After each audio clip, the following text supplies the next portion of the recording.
그날 밤 저는 제 딸이 제 죽음을 계산하고 있다는 사실을 들었습니다. 안녕하세요. 저는 박옥순입니다. 올해 68이고 30해를 반찬가게로 살아왔습니다. 남편 없이 딸 하나 키우느라 하루도 쉬지 않았습니다. 새벽 4시에 일어나 반찬 준비하고 밤 9시에 가게 문 닫고 그렇게 30년을 버텼습니다. 허리는 구부정하게 휘었고 손마디는 관절염으로 붓고 아팠지만 그래도 버텼습니다. 딸 하나만 보고 살았으니까요. 그렇게 모은 돈 1억 5천과 돌아가신 어머니가 남겨주신 1억 5천을 합쳐서 드디어 제 이름으로 된 집을 샀습니다. 다세대 주택 3층짜리였습니다. 1층과 2층은 세를 주고 3층에서 제가 살았습니다.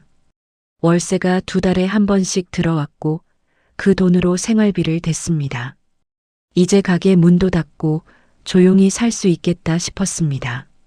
그런데 그 순간, 바로 그때 제 뒤안길에 묻어둔 과거가 그림자처럼 들이닥쳤습니다. 작년 가을부터였습니다. 딸 민지가 자꾸 집 이야기를 꺼냈습니다. 엄마 요즘 이 동네 재개발 얘기 나오는 거 알아? 민지는 36이었습니다. 보험이랑 투자 상품 상담하는 일을 했습니다.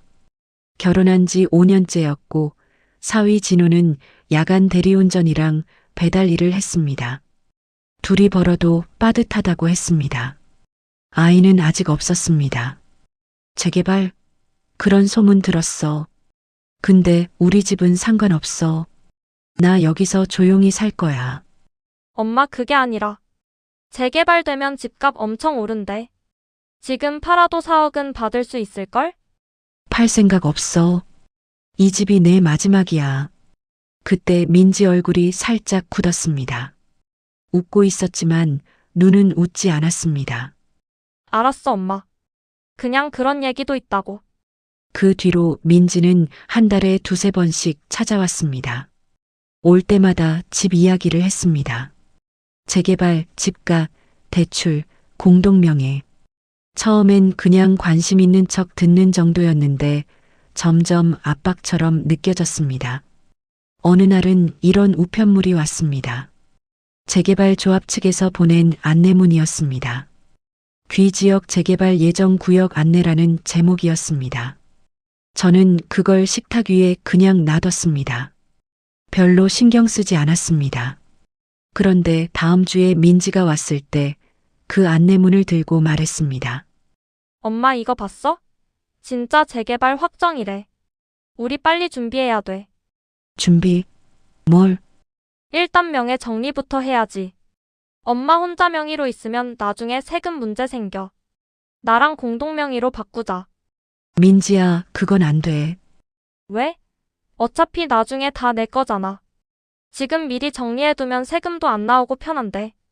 저는 그 말에 가슴이 철렁했습니다. 어차피 나중에 다 내 거.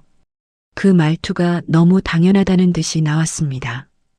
민지야, 엄마가 살아있는데 무슨 소리야. 그리고 이 집은 내 이름으로 있어야 해. 월세 받아서 생활비 쓰는 거 알지? 엄마 그러니까 공동 명의로 해놓으면 엄마도 그대로 살고 나중에 상속도 편하고 그런 거잖아. 민지는 계속 우겼습니다. 저는 고개를 저었습니다. 안 돼. 이 집만큼은 내 이름 그대로 둘 거야. 그날 민지는 표정이 안 좋았습니다. 사위 진호도 옆에 있었는데 입만 삐죽거리고 아무 말도 안 했습니다. 그 뒤로 일주일쯤 지났을 때였습니다. 민지가 전화를 했습니다. 엄마 미안해. 내가 너무 심했지? 그냥 엄마 걱정돼서 그런 거야. 우리 저녁 같이 먹자. 내가 살게. 저는 기분이 좀 풀렸습니다. 역시 내 딸이구나 싶었습니다. 그래, 알았어. 어디서 먹을래? 엄마 좋아하시는데 가자. 진호도 같이 갈게. 그리고 엄마. 나도 요즘 생각 많이 했어. 우리 앞으로 더 자주 보자. 저는 기분이 좀 풀렸습니다. 역시 내 딸이구나 싶었습니다. 그래, 알았어. 어디서 먹을래? 엄마 좋아하시는데 가자. 진호도 같이 갈게. 그날 저녁 민지와 진호가 차를 몰고 왔습니다. 저는 뒷자리에 탔습니다. 식당은 집에서 20분 정도 거리에 있는 곳이었습니다. 식사는 괜찮았습니다. 민지가 고기도 구워주고 진호도 소주 한 잔 따라줬습니다. 그런데 밥을 다 먹고 나서 진호가 말했습니다. 어머니, 오늘 날씨도 좋고 하니까 드라이브 좀 하고 갈까요? 요즘 강변 쪽 야경 괜찮다던데. 그래, 좋지. 차는 강변 쪽으로 달렸습니다. 저는 뒷자리에서 창밖을 보고 있었습니다. 그런데 중간쯤 왔을 때 갑자기 비가 내리기 시작했습니다. 빗소리가 차 지붕을 두들겼습니다. 진호가 갓길에 차를 세웠습니다. 잠깐만요. 비 좀 그치면 다시 갈게요. 저는 고개를 끄덕였습니다. 그런데 앞자리에서 민지와 진호가 작은 목소리로 이야기하기 시작했습니다. 빗소리 때문에 잘 안 들렸지만 저는 귀를 기울였습니다. 오빠 진짜 오늘 해야 돼? 그럼 언제 해? 지금밖에 기회 없어. 채권자들 내일 또 온다고 했어. 그래도 보험금 나오면 다 정리할 수 있어. 지금 아니면 우리 진짜 끝이야. 저는 숨이 멎는 것 같았습니다. 보험금, 채권자, 오늘. 그 단어들이 머릿속에서 맴돌았습니다.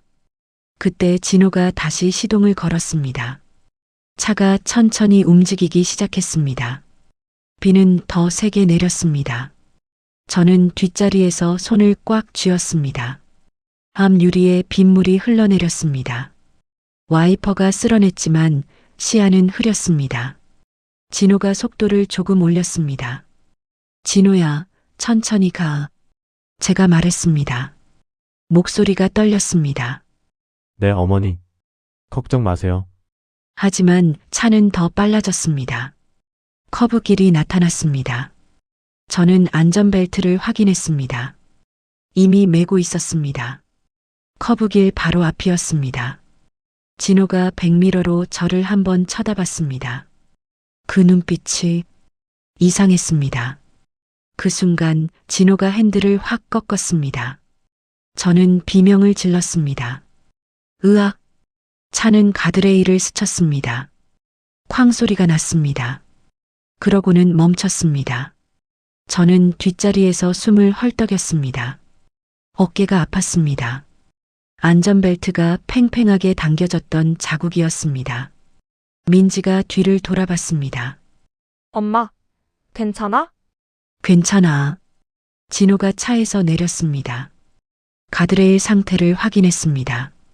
그러고는 다시 탔습니다. 어머니 죄송합니다. 빗길이라 미끄러졌어요. 병원 가보시는 게 좋을 것 같은데요. 저는 고개를 끄덕였습니다. 말을 할 수가 없었습니다. 방금 전에 들었던 대화가 머릿속에서 계속 맴돌았습니다. 차는 가까운 병원 응급실로 향했습니다. 응급실에 도착했을 때 간호사가 저를 휠체어에 태웠습니다. 목과 어깨에 엑스레이를 찍었습니다. 다행히 큰 부상은 없었습니다. 타박상과 근육 긴장 정도였습니다. 의사가 말했습니다. 크게 다치신 건 아니고요. 오늘은 푹 쉬시고 이틀 정도 지켜보세요. 통증 심하시면 약 드시고요. 네, 감사합니다. 민지와 진호가 응급실 밖에서 기다리고 있었습니다. 저는 휠체어를 타고 나갔습니다. 민지가 달려왔습니다. 엄마 괜찮아? 의사 선생님이 뭐래? 괜찮대. 큰 거 아니래. 진호가 고개를 숙였습니다. 어머니 정말 죄송합니다. 제가 조심했어야 했는데. 저는 그들의 얼굴을 봤습니다. 민지는 걱정스러운 표정이었습니다. 하지만 눈빛 깊은 곳에 뭔가 다른 게 있었습니다. 안도? 실망? 저는 확신할 수 없었습니다. 그때 간호사 한 명이 다가왔습니다. 나이는 40대 중반쯤 되어 보였습니다. 이름표에는 한지연이라고 적혀 있었습니다. 환자분 잠깐 이쪽으로 오시겠어요? 퇴원 서류 작성하셔야 해요. 저는 휠체어를 타고 간호사를 따라갔습니다. 민지가 따라오려 했지만 간호사가 손을 들어 막았습니다. 보호자분은 여기서 잠깐만 기다려주세요. 금방 끝날게요. 간호사는 저를 작은 상담실로 데려갔습니다. 문을 닫았습니다. 그러고는 의자에 앉으라고 했습니다. 저는 휠체어에서 일어나 의자에 앉았습니다. 간호사가 제 눈을 똑바로 봤습니다. 선생님, 제가 이런 말씀 드려도 될지 모르겠지만 혹시 따님과 사위분께 뭔가 불편한 일 있으세요? 네, 아까 응급실 들어올 때 봤는데요. 두 분이 선생님 상태보다 보험 얘기를 먼저 하시더라고요. 그리고 표정이 좀 이상했어요. 저는 입술을 깨물었습니다. 간호사는 계속 말했습니다. 제가 이 일 15년 했는데요. 비슷한 거 몇 번 봤어요. 가족이 환자 상태보다 돈 얘기를 먼저 하는 경우요. 선생님, 지금 멀쩡하시잖아요? 근데 표정이 너무 정상이에요. 밖에 나가면 좀 더 아픈 척 하세요. 왜요? 지금 바로 괜찮다고 하시면 안 돼요. 혹시 모르니까 며칠 동안은 좀 힘들어하는 척 하시고 기억도 좀 흐릿한 척 하세요. 그리고 이거 받아두세요. 간호사가 작은 메모지를 건넸습니다. 거기에는 변호사 사무실 전화번호가 적혀 있었습니다. 뭔가 이상하다 싶으면 바로 전화하세요. 그리고 오늘 일 기록 남겨두는 게 좋아요. 저는 메모지를 받았습니다. 손이 떨렸습니다. 감사합니다. 아니에요. 조심하세요. 저는 상담실을 나왔습니다. 민지와 진호가 기다리고 있었습니다. 저는 간호사 말을 떠올리며 얼굴을 좀 찡그렸습니다. 엄마 괜찮아? 어깨가 좀 아프네. 많이 아파? 진통제 받았어? 응, 받았어. 진호가 차를 가지러 갔습니다. 민지가 제 팔을 잡았습니다. 엄마 우리 집 가자. 오늘은 우리 집에서 자. 아니야. 내 집에서 잘래. 엄마 혼자 계시면 안 돼. 만약에 또 어지러우시거나 그러면 어떡해. 괜찮아. 나 혼자 잘 수 있어. 민지 얼굴이 또 굳었습니다. 하지만 더 이상 우기지 않았습니다. 차는 제 집으로 향했습니다.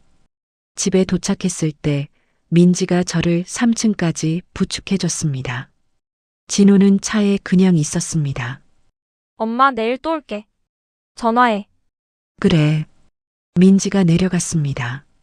저는 문을 잠갔습니다. 집안은 조용했습니다. 저는 거실 소파에 앉았습니다. 손이 떨렸습니다. 간호사가 준 메모지를 다시 봤습니다. 그리고 오늘 밤 차 안에서 들었던 대화를 떠올렸습니다. 저는 천천히 숨을 고르며 생각했습니다. 오늘 들은 말 한마디, 본 것 한 장면도 흘려보내지 않겠습니다. 보험금 나오면 다 정리할 수 있어. 오늘밖에 기회 없어. 저는 천천히 일어나 서랍을 열었습니다. 집문서가 든 파일이 있었습니다. 그 옆에는 제 도장도 있었습니다. 저는 파일을 꺼내서 확인했습니다. 다행히 그대로였습니다. 하지만 서랍 위치가 조금 달랐습니다. 누가 뒤진 흔적이었습니다. 저는 파일을 다시 넣고 서랍을 닫았습니다. 그리고 거실로 돌아와 액자를 봤습니다. 민지가 어렸을 때 사진이었습니다. 6살 때 처음 유치원 입학하던 날이었습니다. 민지가 제 손을 잡고 웃고 있었습니다. 저는 그 사진을 보며 눈물이 났습니다. 내가 뭘 잘못했을까? 하지만 눈물을 닦았습니다. 지금은 울 때가 아니었습니다. 저는 휴대폰을 꺼냈습니다. 통화 내역을 확인했습니다. 오늘 저녁 민지가 전화하기 전에 진호한테서 전화가 한 통 왔었습니다. 저는 그 시간을 메모했습니다. 그리고 간호사가 준 메모지를 다시 봤습니다. 내일 저는 이 번호로 전화를 할 것입니다. 그 전에 며칠 동안은 아픈 척, 기억 흐린 척을 해야 합니다. 저는 침대에 누웠습니다. 천장을 봤습니다. 딸이 제 죽음을 계산하고 있었습니다. 사위도 공범이었습니다. 하지만 저는 이대로 죽지 않을 것입니다. 저는 거실로 나가 액자를 다시 봤습니다. 민지가 6살 때 제 손을 잡고 웃던 그 사진. 천천히 액자를 뒤로 돌려놨습니다. 이제 너를 딸로 보지 않을 거다. 그리고 서랍에서 도장을 꺼내 손에 쥐었습니다. 이 집 하나만큼은 절대 넘기지 않을 거다. 저는 침대에 누웠습니다. 천장을 봤습니다. 내일부터 저는 연기를 시작할 것입니다. 다음 날 아침 민지가 전화를 했습니다. 엄마 괜찮아? 어젯밤 잘 잤어? 저는 목소리를 약간 떨리게 만들었습니다. 응. 좀 자긴 잤는데 어깨가 아프네. 그리고 머리가 좀 어지러지래. 엄마 병원 다시 가봐야 되는 거 아니야? 아니야, 괜찮아. 약 먹으면 나을 거야. 그래도 걱정되네. 내가 점심때쯤 갈게. 진호도 같이 갈게. 그래. 전화를 끊고 저는 거울을 봤습니다. 얼굴이 피곤해 보였습니다. 실제로 어젯밤 잠을 거의 못 잤으니까요. 이 정도면 충분히 아픈 사람처럼 보일 것 같았습니다. 점심 무렵 민지와 진호가 왔습니다. 손에는 죽 한 통을 들고 있었습니다. 엄마 죽 사왔어. 먹어? 고마워. 저는 소파에 앉아서 죽을 받았습니다. 손을 일부러 조금 떨었습니다. 민지가 놀란 표정으로 물었습니다. 엄마 손 왜 그래? 떨려? 응. 어제부터 좀 그래. 아마 충격 때문인가 봐. 진호가 옆에서 말했습니다. 어머니 정말 죄송합니다. 제가 조심했어야 했는데. 저는 고개를 저었습니다. 아니야, 괜찮아. 사고는 누구도 예상 못하는 거니까. 민지가 제 옆에 앉았습니다. 엄마 근데 어제 병원에서 의사 선생님이 뭐라고 했어? 기억나? 저는 잠깐 멈칫했습니다. 그러고는 이마를 짚었습니다. 뭐라고 했더라? 큰 거 아니라고 했던 것 같은데. 잘 기억이 안 나네. 민지와 진호가 눈빛을 주고받았습니다. 저는 그걸 봤지만 모르는 척 했습니다. 엄마 혹시 머리 다친 거 아니야? 기억이 안 난다니. 아니야, 그냥 피곤해서 그런가 봐. 나이 먹으니까 기억력이 예전 같지 않아. 민지가 웃었습니다. 하지만 그 웃음이 진짜가 아니라는 걸 알 수 있었습니다. 엄마 그럼 오늘은 푹 쉬고. 우리 내일 다시 올게. 그래. 하지만 민지는 가지 않았습니다. 대신 이렇게 말했습니다. 엄마 근데 우리 지난번에 얘기했던 거 있잖아. 진명에 정리하는 거. 저는 고개를 들었습니다. 그게 뭐였더라? 공동명의로 바꾸는 거. 엄마 기억 안 나? 재개발되면 세금 문제 있다고 했잖아. 저는 천천히 고개를 끄덕였습니다. 아, 그랬지. 근데 민지야, 그건 좀 천천히 하자. 지금은 머리도 아프고. 엄마 지금 안 하면 나중에 더 복잡해져. 그냥 서류에 도장만 찍으면 돼. 간단해. 진호가 가방에서 서류 뭉치를 꺼냈습니다. 저는 그걸 봤습니다. 공동명의 전환 동의서, 위임장, 그리고 몇 가지 다른 서류들이었습니다. 어머니 여기 도장만 찍으시면 됩니다. 저희가 다 처리할게요. 저는 서류를 받았습니다. 천천히 읽는 척 했습니다. 하지만 실제로는 꼼꼼하게 읽었습니다. 공동명의 전환, 대출 동의, 재산 처분 위임. 이 서류들의 도장을 찍으면 제 집은 사실상 민지와 진호 손에 넘어가는 것이었습니다. 엄마 왜? 뭐 이상한 거 있어? 아니, 글씨가 잘 안 보여서. 안경 쓰고 봐. 저는 안경을 썼습니다. 그리고 다시 서류를 봤습니다. 민지야, 이거 날짜가 언제야? 오늘 날짜야 엄마. 저는 고개를 끄덕였습니다. 그리고 도장을 꺼냈습니다. 민지와 진호가 긴장한 표정으로 지켜봤습니다. 저는 천천히 도장을 찍었습니다. 하지만 일부러 위치를 조금 벗어나게 찍었습니다. 그리고 날짜를 쓸 때는 오늘이 11월 29일인데 11월 27일이라고 썼습니다. 필체도 평소보다 흐트러지게 썼습니다. 다 됐어. 민지가 서류를 받아 확인했습니다. 도장이 좀 삐뚤어진 걸 보고 잠깐 표정이 굳었습니다. 하지만 곧 웃었습니다. 고마워, 엄마. 이제 걱정 없어. 진호가 서류를 가방에 넣었습니다. 어머니 푹 쉬세요. 저희는 이만 가볼게요. 그래. 두 사람이 나갔습니다. 문이 닫히는 소리가 났습니다. 저는 소파에 그대로 앉아 있었습니다. 손이 떨렸습니다. 하지만 이번엔 연기가 아니었습니다. 진짜 떨렸습니다. 방금 제 딸이 제 집을 빼앗기 위해 서류를 들고 왔습니다. 그리고 저는 그 서류에 일부러 틀린 날짜와 흐트러진 도장을 찍었습니다. 이 서류는 법적으로 효력이 없을 것입니다. 저는 휴대폰을 꺼냈습니다. 녹음 앱을 확인했습니다. 방금 민지와 진호가 했던 모든 대화가 녹음되어 있었습니다. 그냥 도장만 찍으면 돼. 저희가 다 처리할게요. 그 모든 말들이요. 저는 파일을 저장했습니다. 그리고 간호사가 준 메모지를 꺼냈습니다.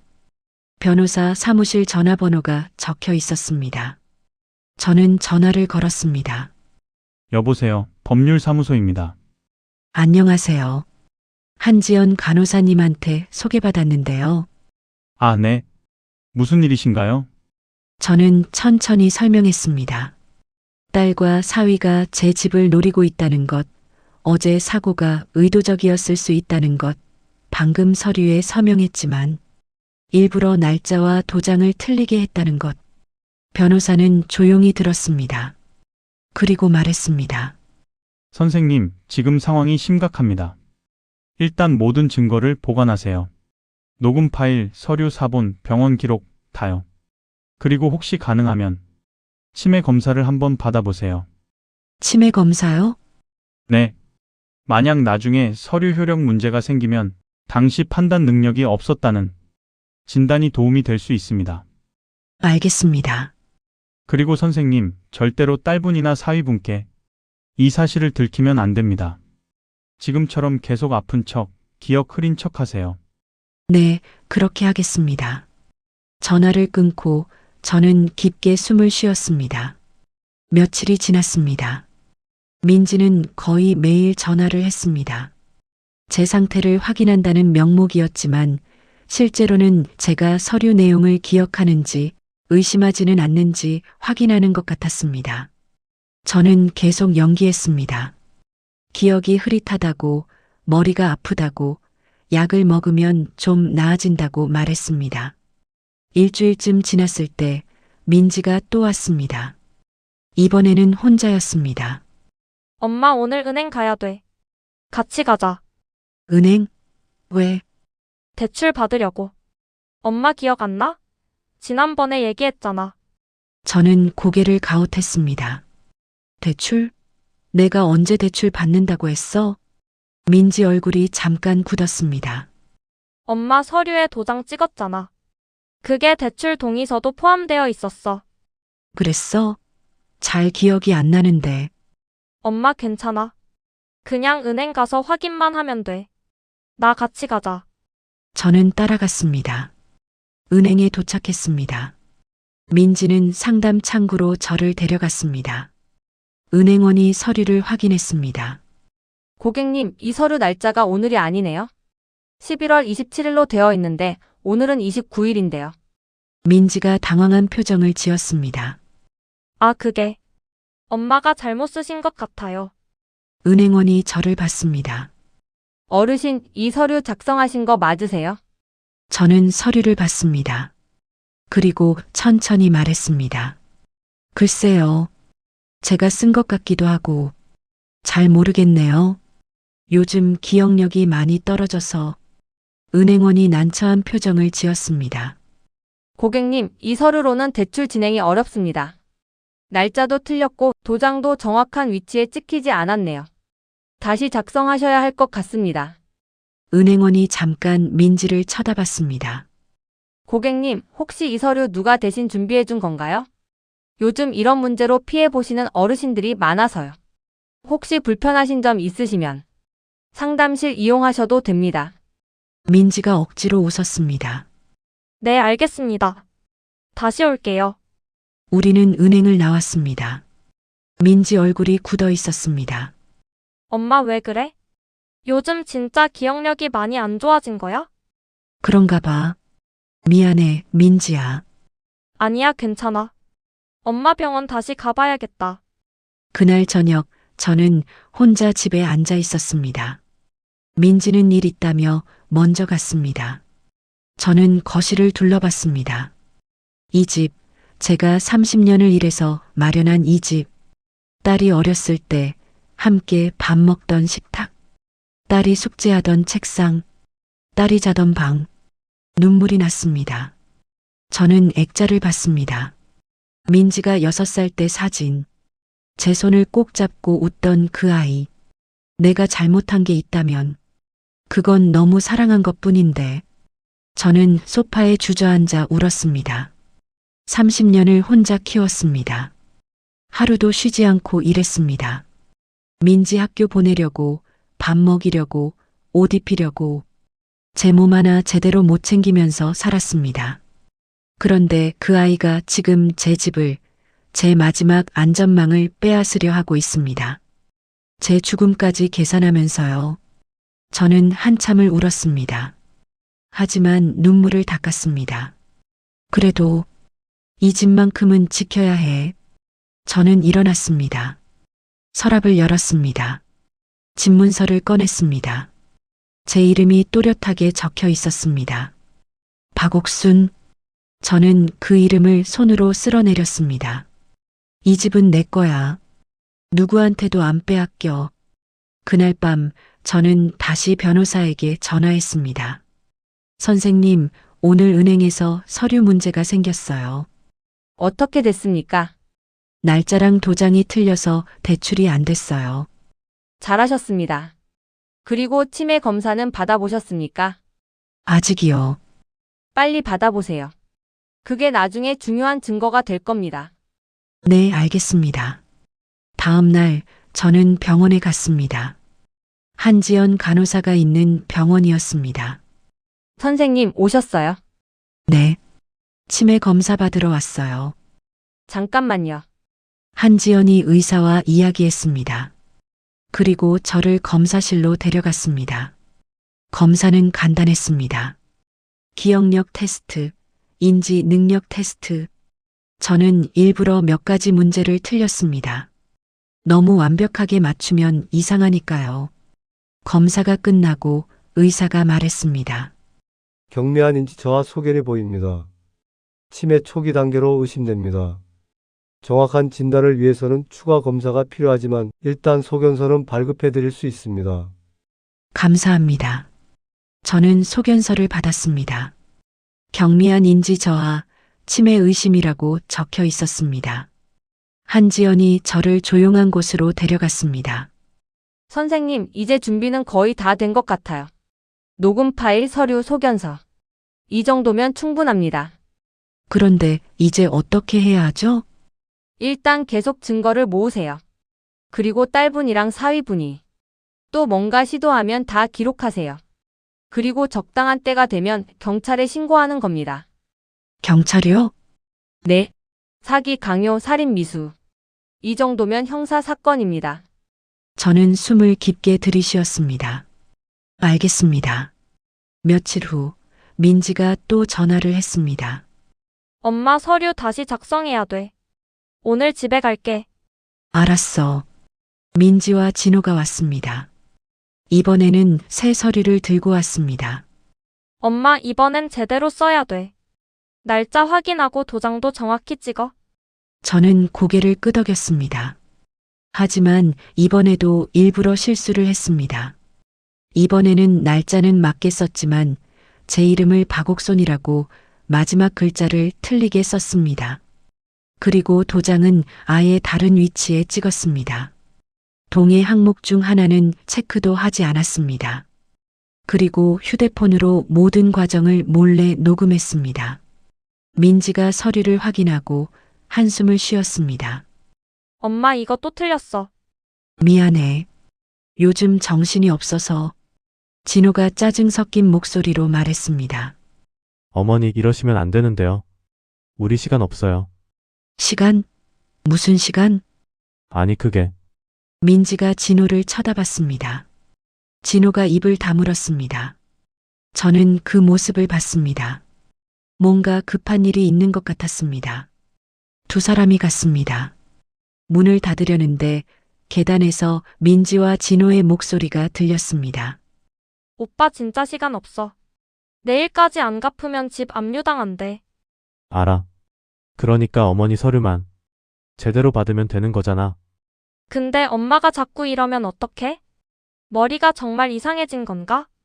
그럼 더 좋지. 정신 없으면 우리한테 유리한 거야. 목소리가 점점 멀어졌습니다.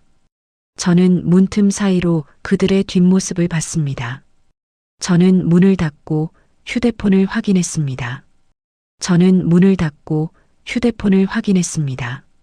녹음이 잘 되어 있었습니다. 그날 밤 저는 생각했습니다. 지금 저는 덫을 깔고 있습니다. 민지와 진호가 스스로 그 덫에 걸려들고 있습니다. 서류는 계속 무효가 될 것이고 그들의 조급함은 점점 커질 것입니다. 그리고 언젠가 그들은 실수를 할 것입니다. 저는 그 순간을 기다리고 있습니다. 일주일 후 낯선 번호로 전화가 왔습니다. 여보세요? 박옥순 씨 댁 맞습니까? 네, 그런데요. 저는 경찰서 형사 김동욱입니다. 혹시 최근에 교통사고를 당하셨다고 들었는데 맞습니까? 사실 병원 쪽에서 조금 이상한 정황이 있다고 해서 확인차 연락드렸습니다. 제 심장이 뛰었습니다. 네, 맞습니다. 한번 뵙고 싶은데 시간 되시면 경찰서로 나오실 수 있으십니까? 무슨 일이십니까? 사고 관련해서 몇 가지 확인할 게 있어서요. 자세한 건 직접 뵙고 말씀드리겠습니다. 알겠습니다. 전화를 끊고 저는 손을 떨었습니다. 경찰이 움직이기 시작했습니다. 경찰서는 낯선 곳이었습니다. 저는 평생 이런 곳에 올 일이 없었으니까요. 형사 김동욱은 40대 후반쯤 되어 보이는 남자였습니다. 조용하고 차분한 목소리로 말했습니다. 박옥순 씨 앉으세요. 몇 가지만 여쭤볼게요. 네, 최근에 교통사고를 당하셨죠? 그때 상황 좀 말씀해 주시겠습니까? 저는 천천히 말했습니다. 비 오는 밤, 드라이브, 갑작스러운 사고. 그래서 병원에 가셨고요. 네. 그런데 형사님, 사실 그 전에 제가 말씀드릴 게 있습니다. 형사가 서류를 꺼냈습니다. 병원 쪽에서 연락이 왔습니다. 사고 당시 보호자분들의 행동이 조금 이상했다고요. 환자 상태보다 보험 얘기를 먼저 했다고 합니다. 저는 고개를 끄덕였습니다. 그리고 최근에 따님과 사위분이 선생님 재산 관련해서 여러 차례 서류를 요구했다는 정황도 파악됐습니다. 은행 쪽에서도 이상한 점이 있다고 연락이 왔고요. 제 심장이 뛰었습니다. 형사님, 제가 준비한 증거가 있습니다. 말씀하세요. 제 심장이 뛰었습니다. 저는 가방에서 휴대폰을 꺼냈습니다. 그리고 녹음 파일을 틀었습니다. 차 안에서 들었던 대화가 흘러나왔습니다. 보험금 나오면 다 정리할 수 있어.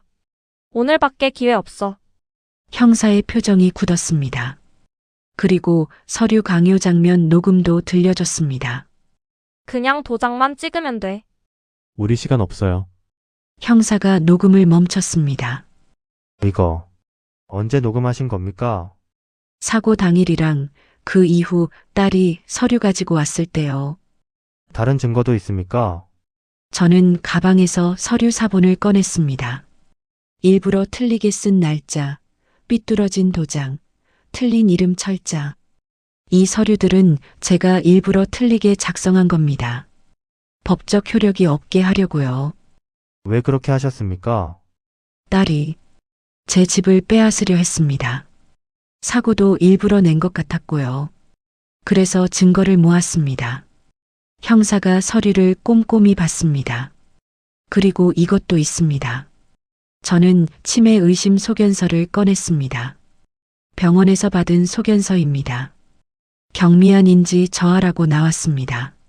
만약 딸이 이 서류들을 가지고 뭔가 하려고 하면 제가 판단 능력이 없는 상태에서 서명한 거라고 주장할 수 있습니다. 형사가 저를 똑바로 봤습니다. 선생님 지금 말씀하시는 걸 들으면 인지 저하가 있으신 것 같지 않은데요. 연기했습니다. 딸이 방심하게 만들려고요. 형사가 한숨을 쉬었습니다. 선생님, 이건 심각한 사건입니다. 살인 미수 사기 강요. 일단 따님과 사위분을 조사해야겠습니다. 부탁드립니다. 며칠 후 민지와 진호가 경찰서에 소환됐습니다.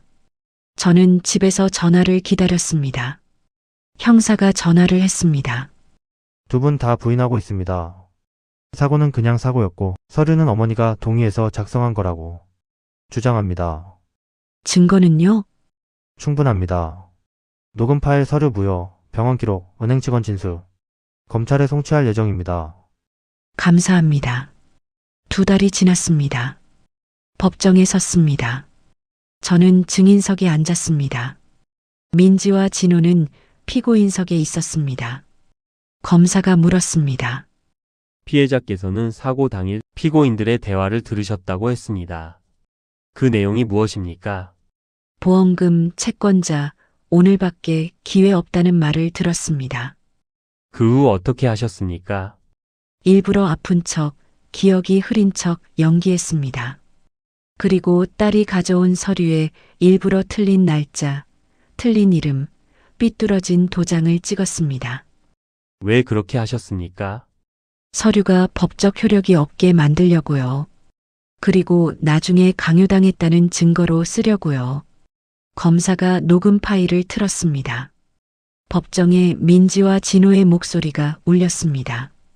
민지 얼굴이 새하얗게 질렸습니다. 진호는 고개를 숙였습니다. 변호사가 반박했습니다. 피해자는 치매 의심 소견을 받았습니다. 당시 판단 능력이 없었을 가능성이 있습니다. 검사가 서류를 들어 올렸습니다. 재판장님, 바로 그 점이 핵심입니다.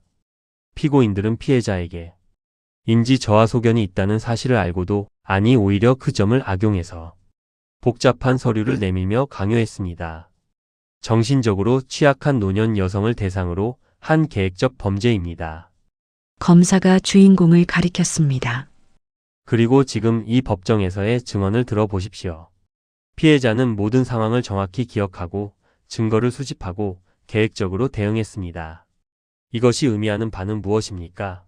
피고인들의 범행이 얼마나 노골적이었는지, 피해자가 살아남기 위해 얼마나 필사적으로 연기해야 했는지를 보여주는 겁니다. 판사가 저를 봤습니다. 피해자 마지막으로 하실 말씀 있습니까? 저는 천천히 입을 열었습니다.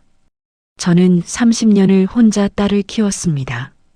하루도 쉬지 않고 일했습니다. 제 몸 하나 제대로 못 챙기면서 그 아이 하나만 보고 살았습니다. 그런데 그 아이가 제 마지막 안전망인 집을 빼앗으려 했습니다. 저를 죽이려고까지 했습니다. 목이 메었습니다. 저는 딸을 잃었습니다. 하지만 제 삶만큼은 지켰습니다. 판사가 고개를 끄덕였습니다.